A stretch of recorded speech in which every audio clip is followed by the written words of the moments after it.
Počul si o Okupas? Strašiak číslo 1 pre každého, kto si chce kúpiť apartmán v Španielsku. Ale vieš čo?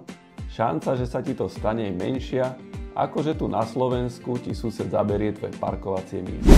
Nelegálne obsadenie nehnuteľnosti je problém hlavne vo veľkých mestách, ako Barcelona alebo Madrid. Ale na juhu, na Costa del Sol, ide o turistické oblasti s vyššou ochranou majetku a pravidelne monitorované komplexy. Podľa štatistík je v provincii Malaga, kam Costa del Sol patrí, menej ako 2% Okupas prípadov z celého Španielska. A reálne, každý klient, ktorému sme pomohli s kúpou nového apartmánu, tam dnes býva alebo ho úspešne prenajíma.